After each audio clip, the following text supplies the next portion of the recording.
Bom dia, padre. Bom dia, tudo bem, bem, graças a Deus. Começando, né, mais uma segunda.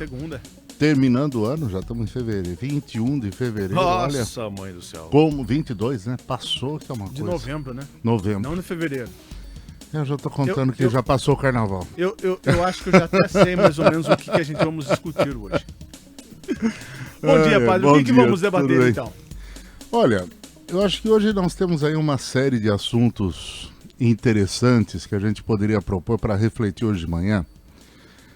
Um deles é o Enem, que foi ontem. Eu acho que nós tivemos uma questão muito interessante no Enem, que foi o resgate de algumas questões fundamentais para a educação. Como educador, quem viu a prova do Enem de ontem sentiu que realmente nós estamos recolocando alguns pontos nos eixos, né?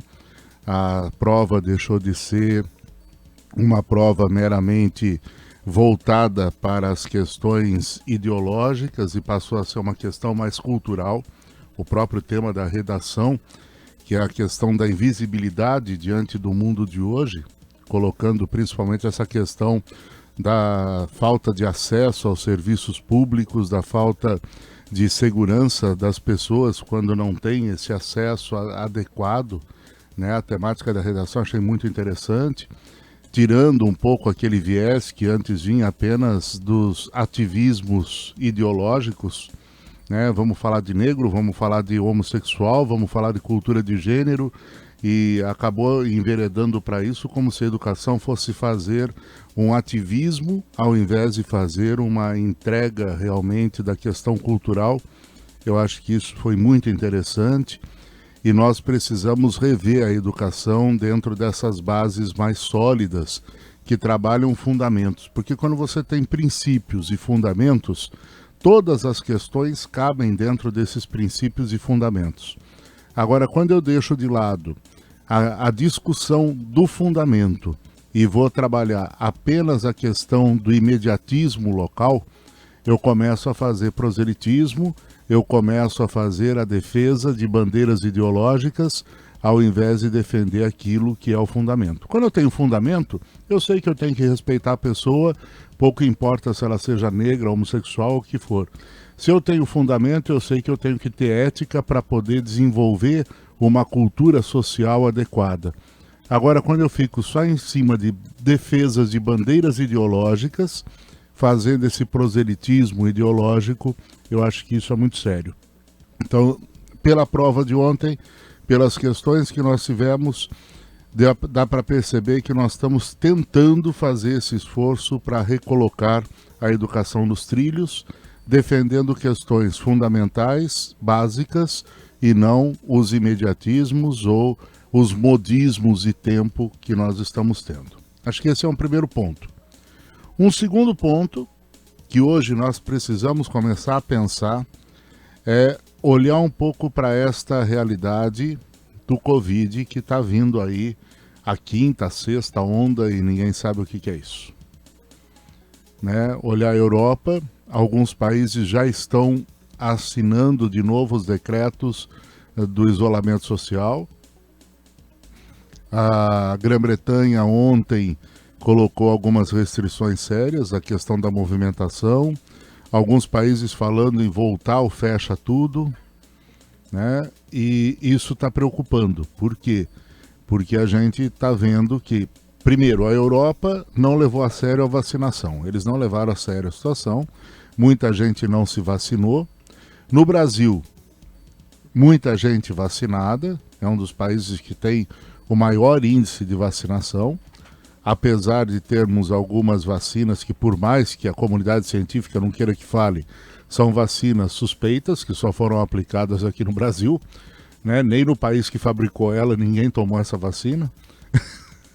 Então é uma situação que a gente fica assim, como vai ser esta coisa? E o governo, né, quando eu falo governo, eu falo dos governos municipais e estaduais, brigando e dando garantias para ter o carnaval, porque precisam ter lucro econômico, mas a gente sabe muito bem que em ano eleitoral, carnaval significa vazão de verba para poder fazer campanha política.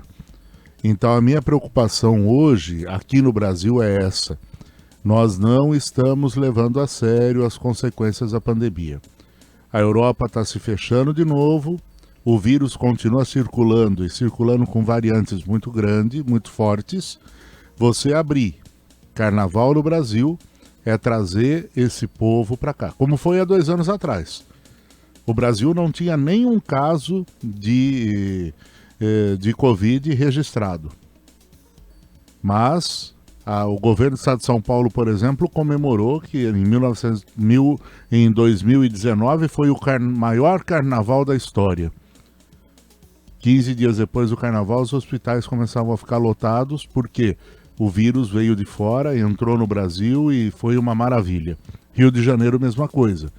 Será que nós vamos repetir a dose? Agora que o povo está tomando consciência, tomando vacina, de repente você vai ver uma situação dessa. Europa fechando, o vírus circulando, esse povo voltar para o Brasil. Como vai ser?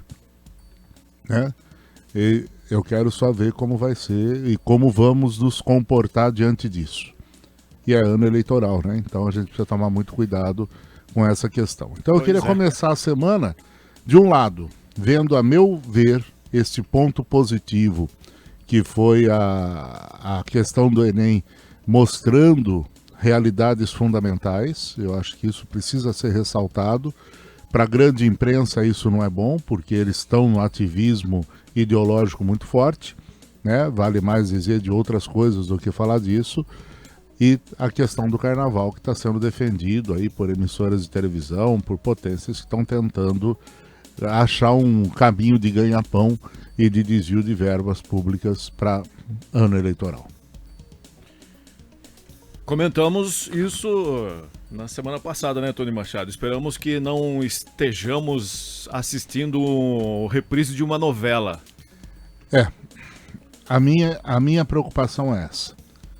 Em 2019, antes do carnaval, Europa já tinha casos, Brasil estava zerado e o carnaval fez propagar tudo isso. Tomara que a gente não tenha de novo. A minha humilde opinião, como eu falei para o Marquinhos, padre, é que pode estar a tempestade que for. Ano que vem, nada se fecha aqui no Brasil, não só por conta do carnaval, como também pela eleição, porque os políticos não vão querer ter o mesmo erro como foi na eleição para Mas aí é que vem o problema, porque a grande questão que vão bater de novo vai ser a da famosa CPI do fim do mundo, como nós tivemos esse ano. Né? Todo mundo é culpado porque não roubou para poder fazer as coisas antecipadamente. Foi a conclusão da CPI, na minha maneira de ver. Não estou dizendo que o governo acertou nas decisões dele, errou, atrasou para começar, podia ter feito uma campanha mais serena, mais forte, nós teríamos evitado muitas mortes, mas dentro daquilo que foi feito, o Brasil fez e está dando para o mundo uma lição de que nós somos um país que tem condições de fazer.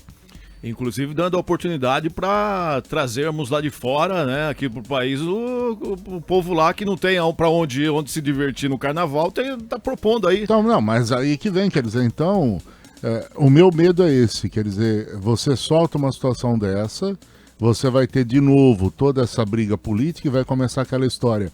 Ah, mas tem que fechar e quem é contra fechar é contra o bem da população. Ah, mas quem abre é porque e quem fecha é porque. E daí começa aquela coisa toda e vira esse angu de caroço que nós tivemos. Quem paga novamente vai ser o povo, vai ser o pobre, vai ser aquele que vai estar vivendo essa realidade. Exatamente. Né? Então, a gente olha o panorama econômico da crise, eu acho isso um dado que no Brasil fala pouco. A Europa, a crise assolou todo mundo. As empresas tiveram problemas seríssimos. O trabalhador teve problema sério. No Brasil, você não ouve falar de grandes potências, grandes empresas ou empresas de médio porte que enfrentaram essa situação de uma maneira diversa. Os lucros continuaram grandes. Agora o povo está desempregado, o povo está não sei o quê, o governo deu auxílio disso, deu auxílio daquilo, e o povo ficou a ver navios. Tanto que é só você ver, anuncia, vai ter mais uma parcela do seguro, não sei das contas do Covid. Todo mundo vai para fila. Uma hora vai ter que pagar essa conta. Não, e aí é que eu vejo, grátis, mas eu estou dizendo, enquanto que na Europa, todo mundo enfrentou a crise por igual. Uhum. As maiores empresas europeias diminuíram em torno de 30% com a crise. Porque elas dividiram o prejuízo com as entidades governamentais, dividiram os prejuízos. O Brasil aumentou a exportação, o Brasil aumentou a produção, o Brasil parou algumas indústrias por falta de matéria-prima. Né? Parou por falta de matéria-prima. Mas aumentou o desemprego, reduziu o salário, não corrigiu de acordo com a inflação. Então alguma coisa está errado nesse diapasão. E quem falava diferente é quem foi bombardeado. Bom, fica então, a reflexão, né, padre? Tá aí, vamos esperar para ver, né? Vamos esperar o 2021 chegar, o 22 chegar para ver como vai ser, porque o 21 foi triste. E vamos ver como vamos encaminhar as coisas por aí. Bom dia, padre. Bom dia, até mais. Eu só falei uma coisa errada, eu falei 19 foi 20, né? Que é o carnaval de 20. 19 20. Não tinha Covid ainda. Foi o finalzinho de 19. Que começou na Europa, só que aqui foi no carnaval, de 20, quando a Europa já estava fechada e nós tivemos carnaval. Que todo mundo sabe como foi, né? O comentário de muitos especialistas na área, tanto da saúde como, enfim, né? Dizendo que seria apenas uma gripinha, que tal, mas a história todo mundo sabe. Esperamos que não venhamos a repetir o mesmo erro. A história das gripinhas, das marolinhas é sempre a mesma. Mas tá bom. Uma boa semana para todo mundo. Segunda-feira que vem a gente tá aí. Vamos tentar segunda-feira falar de coisas mais amenas, mais interessantes. Falar de filosofia. Vamos pensar alguma coisa aí. Vamos filosofar. Mas filosofia é ameno? Meu Deus, é profundo.